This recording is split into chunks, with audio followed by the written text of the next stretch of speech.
ಎಲ್ಲರಿಗೂ ನಮಸ್ಕಾರ. SDM ಅವ್ರಿಗೆ ನನಗೆ ಈ ಅವಕಾಶ ಕೊಟ್ಟಿರೋದಕ್ಕೆ ಧನ್ಯವಾದಗಳು ಹೇಳಬೇಕು. ಯಾಕಂದ್ರೆ ನನಗೆ ಇದು ಈ ವಿಚಾರ ನಿಮ್ಮ ಲೇಡೀಸ್ದು ಒಂದು ಹೆಲ್ತ್ ವಿಚಾರವಾಗಿ ನನಗೆ ತುಂಬಾ ಕಾಳಜಿ ಇದೆ. ನಮ್ಗೆ ಯಾಕಂದ್ರೆ ನಾನ್ ನೋಡಿದ ಹಾಗೆ ನಮ್ಮ ಪರಿವಾರದಲ್ಲಾಗ್ಲಿ ಎಲ್ಲೇ ಸುತ್ತಮುತ್ತ ಆಗ್ಲಿ most neglected part women health. ನಿಮ್ಮ ಫ್ಯಾಮಿಲಿನಲ್ಲಿ ನೀವು ಎಲ್ಲಾ ಮಾಡ್ತೀರಾ, ದಿನದಲ್ಲಿ ಒಂದು ಲೇಡಿ ಇಲ್ದೇ ಇದ್ದಾಗಷ್ಟೇನೆ ಅವರ ಬೆಲೆ ಗೊತ್ತಾಗತ್ತೆ. ಅಂದ್ರೆ ಲೈಕ್ ಏನೇನ್ ಮಾಡ್ತಾ ಇದ್ರು ಅನ್ನೋದು ಅಲ್ಲಿ ಆ ಮನೆಯ ಗಂಡಸರಿಗೆ ಗೊತ್ತಾಗೋದು ಅವ್ರ ಅವತ್ ಏನೋ ಒಂದು ಕಾರಣಕ್ಕೆ ಒಂದು ದಿನ ಎಲ್ಲಾನ ಬೇರೆ ಕಡೆ ಆಚೆ ಹೋಗಿದ್ದಾಗಷ್ಟೇನೆ. ಇಲ್ಲ ಅಂದ್ರೆ ಅವ್ರ ಬೆಲೆ ಗೊತ್ತಾಗಲ್ಲ. ಯಾಕಂದ್ರೆ ಸೈಲೆಂಟ್ ಆಗಿ ನೀವು ಕೆಲ್ಸಗಳು ಮಾಡ್ಕೊಂಡು ಹೋಗ್ತಾ ಇರ್ತೀರಾ.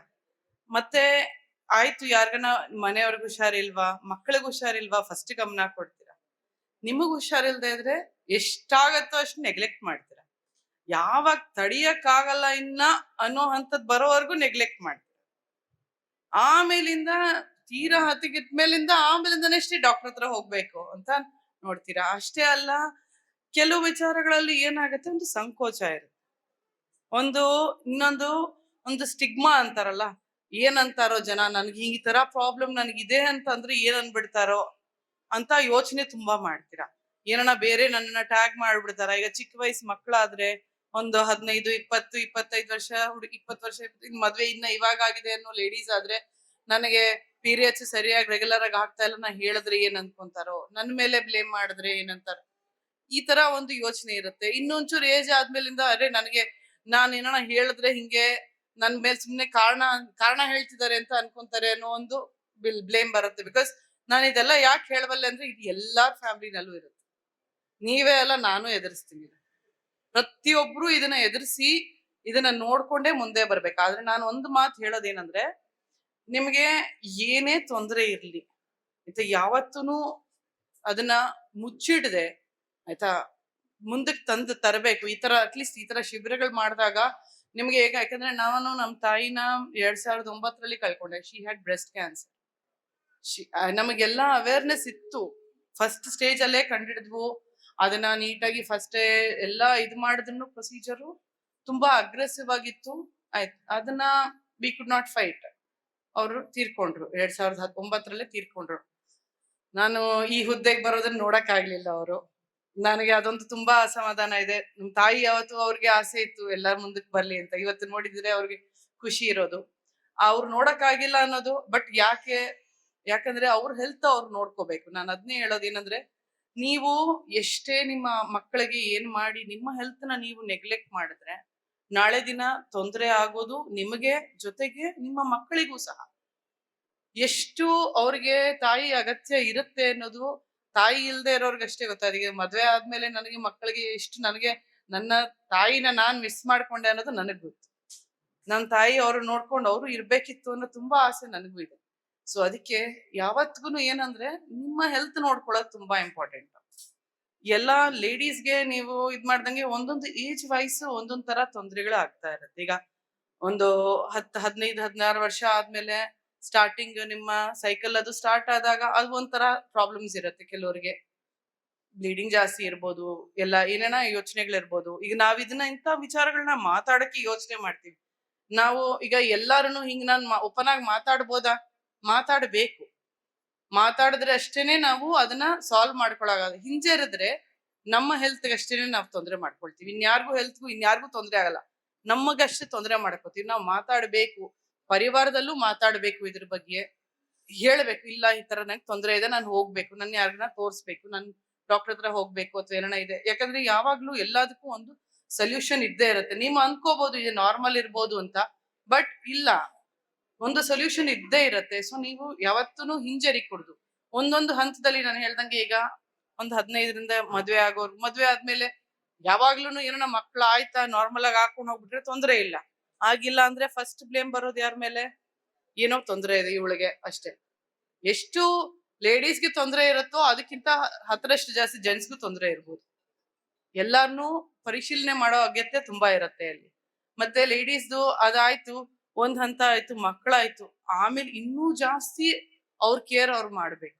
ಯಾಕಂದ್ರೆ ಅವ್ರು ಒಂದು 35, 40 ವರ್ಷ ದಾಟದ ಮೇಲೆ ಅವ್ರ ಆರೋಗ್ಯ ತುಂಬಾ ಏರುಪೇರು ಆಗತ್ತೆ.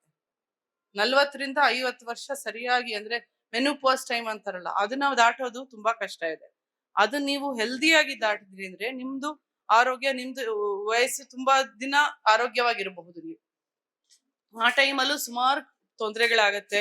ಏನೋ ಈಗ ನಾನು ಸುಮ್ನೆ ಸೊಂಟ ನೋವು ಜಾಸ್ತಿ ಇದೆಯಪ್ಪ ನನಗೆ, ನಾನು ಏನು ಇಲ್ಲ, ಸುಮ್ನೆ ಏನೋ ತೊಂದರೆ ಇರ್ಬೋದು, ಇಲ್ಲ, ಡಾಕ್ಟರ್ ತೋರಿಸ್ಕೊಳ್ಳಿ. ಸುಮಾರು ರೀಸನ್ಸ್ ಇದೆ, ಸುಮಾರು ಕಾಯಿಲೆಗಳು ಸುಮಾರು ಇದೆ. ಈಗ ನಿಮ್ದೆಲ್ಲ ಇವಾಗ ನೀವು ಇಲ್ಲಿ ಕೆಲವು ಇದ್ ಮಾಡ್ತಾ ಇದಾರೆ, ಟೆಸ್ಟ್ಗಳು ಫ್ರೀ ಆಗಿ ಮಾಡ್ತಿದ್ದಾರೆ. ಈಗ ಅದನ್ನ ಅದರಲ್ಲಿ ಕೆಲವು ನಾನು ರಿಕ್ವೆಸ್ಟ್ ಮಾಡೋದು ಏನಂದ್ರೆ, ಕೆಲವು ರೆಗ್ಯುಲರ್ ಆಗಿ ಅವ್ರಿಗವರೇ ಟೆಸ್ಟ್ ಮಾಡ್ಕೊಳ್ಳೋ ಅಂತದ್ದು, ಅದು ಕೆಲವು ಇದೆ. ಲೈಕ್ ಬ್ರೆಸ್ಟ್ ಸೆಲ್ಫ್ ಎಕ್ಸಾಮಿನೇಷನ್, ಇದ್ರ ಬಗ್ಗೆ ಸ್ವಲ್ಪ ಅವೇರ್ನೆಸ್ ಪಡ್ಕೊಳ್ಳಿ. ಯಾಕಂದ್ರೆ ನಿಮ್ಗೆ ಗೊತ್ತಾಗೋದಿಲ್ಲ, ಒಂದ್ ಹಂತ ದಾಟೋವರೆಗೂ ಕಾಯೋ ನೆಸಿಟಿ ಇಲ್ಲ. ನೀವೇ ಒಂದು ಶೆಡ್ಯೂಲ್ ಇಟ್ಕೋಬಹುದು. ಓಕೆ, ತಿಂಗಳಿಗೆ ಈ ದಿನ ನಾನು ನನ್ನ ಸೆಲ್ಫ್ ಎಕ್ಸಾಮಿನೇಷನ್ ಮಾಡ್ಕೋತೀನಿ. ನಿಮ್ಗೆ ಅದು ತುಂಬಾ ಹೆಲ್ಪ್ ಆಗತ್ತೆ. ನಾಳೆ ಏನಾರ ತೊಂದರೆ ಇತ್ತು, ಏನೋ ಇದೆ ಪ್ರಾಬ್ಲಮ್ ಅಂತಂದಾಗ ನೀವು ಡಾಕ್ಟರ್ ಹತ್ರ ಅಪ್ರೋಚ್ ಮಾಡಬಹುದು. ಎಲ್ಲ ಅದು ತುಂಬಾ ಜಾಸ್ತಿ ಆಗಿ ತೊಂದರೆ ಆಗೋವರೆಗೂ ಕಾಯೋದಕ್ಕೆ ಹೋಗ್ಬೇಡಿ. ಇದು ನನ್ನ ರಿಕ್ವೆಸ್ಟ್. ಯಾಕಂದ್ರೆ ನಾನು ನೋಡ್ತೀನಲ್ಲ, ಈಗ ಇವ್ರು ಹೇಳ್ದಂಗೆ ಒಂದು ಲೇಡಿ ಮನೆಯಲ್ಲಿ ಹೆಲ್ದಿಯಾಗಿ ಇದ್ದು ಎಲ್ಲ ನೋಡ್ಕೊಳಕ್ ಆದ್ರೆ ಆ ಇಡೀ ಪರಿವಾರ ಚೆನ್ನಾಗಿರತ್ತೆ. ಆದ್ರೆ ಒಂದು ಲೇಡಿ ನಿಮ್ಮನ್ನ ನೀವು ನೆಗ್ಲೆಕ್ಟ್ ಮಾಡಿದ್ರೆ, ನಾನ್ ನೋಡ್ಕೊಂತ ಇದೀನಿ, ನಾನು ಕೆಲಸ ಮಾಡ್ತೇನೆ, ನಿಮ್ಮನ್ನ ನೀವು ನೆಗ್ಲೆಕ್ಟ್ ಮಾಡ್ಕೊಂಡು ನೋಡ್ಕೊಂಡ್ರೆ ಬರೀ ಟೆಂಪರರಿ ಆಗತ್ತೆ, ಪರ್ಮನೆಂಟ್ ಸೊಲ್ಯೂಷನ್ ಆಗಲ್ಲ. ನಿಮ್ಗೆ ಏನಾರ ತೊಂದರೆ ಆಯ್ತಂದ್ರೆ ನಾಳೆ ಯಾರು ನೋಡ್ಕೊಳ್ಳೋರು ಇರಲ್ಲ ಪರಿವಾರ. ಅದು ತುಂಬಾ ಇಂಪಾರ್ಟೆಂಟು. ಸೊ ಅದಕ್ಕೆ ನಿಮ್ಮನ್ನ ನೀವು ತುಂಬಾ ನೋಡ್ಕೊಳ್ಳೋದಕ್ಕೆ, ಅದನ್ನ ನೀವು ಸೆಲ್ಫಿಶ್ ಆಗಲ್ಲ, ಅದು ನೆಸೆಸಿಟಿ ಇರುತ್ತೆ. It's a necessary thing that you should do. Of course ಜೊತೆಲಿರೋ ಜೆಂಟ್ಸು ಹೇಳೋದು, ನೋಡ್ಕೊಳ್ಳಿ, ಒಂದು ಪ್ರಯಾರಿಟಿ ಕೊಡಿ ಅಂತ. ನಿಮ್ಗೆ ಅವ್ರು ಇಲ್ದೇ ಇದ್ರೆ ನಿಮ್ಗೆ ಅದೇ ತರ ಸಂಸಾರ ನಡ್ಸಕ್ ಆಗೋದಿಲ್ಲ, ಲೈಫೇ ನಡ್ಸಕ್ ಕಷ್ಟ ಆಗತ್ತೆ. ಅದನ್ನ ಯೋಚನೆ ಮಾಡಿ ನೋಡ್ಕೊಳ್ಳಿ. ನಿಮ್ಮ ಜೊತೆ ಇರೋರು, ನಿಮ್ಮ ಅರ್ಧಾಂಗಿನಿಗಳನ್ನ ನೋಡ್ಕೊಳ್ಬೇಕು. ಅದನ್ನ ರಿಕ್ವೆಸ್ಟ್ ಮಾಡ್ತೀನಿ ಅಷ್ಟೇ. Thank you.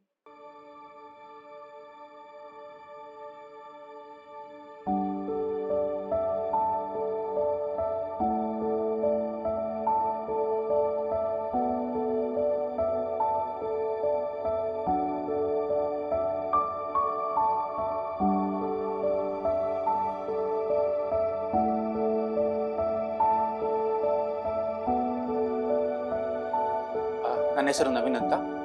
ಆ್ಯಕ್ಚುಲಿ ನಮಗೆ ಈಗ ಹೆಣ್ಣು ಮಗು ಆಗಿದೆ. ತುಂಬ ಖುಷಿ ಆಗ್ತಾಯಿದೆ. ಹಾಸ್ಪಿಟಲ್ ಫೆಸಿಲಿಟೀಸ್ ಮತ್ತು ಇಲ್ಲಿದ್ದ ಸ್ಟಾಫ್, ಡಾಕ್ಟರ್ಸ್ ಸ್ವಚ್ಛ ಪೂರ ಭಾರಿ ಶೋಕುಡು, ಸ್ವಚ್ಛತೆ ಪೂರ ಕ್ಲೀನ್ ಎಲ್ಲ. ಮುಖ್ಯವಾಗಿ ಕಾವಂದರ ಕನಸು ಇದು. ಏನೊಂದು ಒಳ್ಳೆ ಆಸ್ಪತ್ರೆ ಉಜಿರೆಯಲ್ಲಿ ಬೇಕು. ಎಲ್ಲರೂ ಏನೊಂದು ಮಂಗಳೂರಿಗೆ ಹೋಗಬೇಕು, ಒಂದು ಎಮರ್ಜೆನ್ಸಿ ಆದರೆ ಅಂತಹ ಸಿಚುವೇಶನ್ ಬರಬಾರ್ದು. ನಮ್ಮ ಏನೊಂದು ಊರಲ್ಲಿ ಒಳ್ಳೆಯ ಏನೊಂದು ಆಸ್ಪತ್ರೆ, ಸುಸಜ್ಜಿತವಾದ ಆಸ್ಪತ್ರೆ ಬೇಕು ಅಂತ ಹೇಳುವ ಕನಸು 12 ಗಂಟೆ, 1 ಗಂಟೆ, 2 ಗಂಟೆಗೆ ನಾನು ನೋವು ಅಂತ ಹೇಳುವಾಗಲೂ ಏನು ನಿಮಿಷವೂ ವ್ಯರ್ಥ ಮಾಡದೆ ಇಮಿಡಿಯೇಟ್ಲಿ ಆಗಿ ಬಂದು ನನ್ನನ್ನೆಲ್ಲ ಆ ನೋವಿಗೆ ಬೇಕಾದ ವಿಚಾರಗಳನ್ನೆಲ್ಲ ಮಾಡಿದ್ದಾರೆ. ಪಾರ್ಶ್ವ ಕೂಡ ಹೂ ಪೇರು ಡಾಕ್ಟರ್ ಸ್ವರ್ಣಲತಾ ಡಾಕ್ಟರ್ ಎಂಕ್ಲ ಅದಕ್ಕ ಬೊಕ್ಕ ಬಾಲೆ ಒಂಚೂರು ತೊಂದರೆ ಉಂಡು ಇತ್ತೆ ನೆಟ್ ಐಶ್ವರ್ಯ ಬಾಲೆ ಅಣ್ಣೆಲ್ಲ ಬಾರ್ಲ ಆ ಕಡೆ ಹೂ ಒಂದುಲ್ಲೇರು ಅಂಚೆ ಖುಷಿ ನೆಗ್ಲೆ ಮೂರು ಬಾರಿ.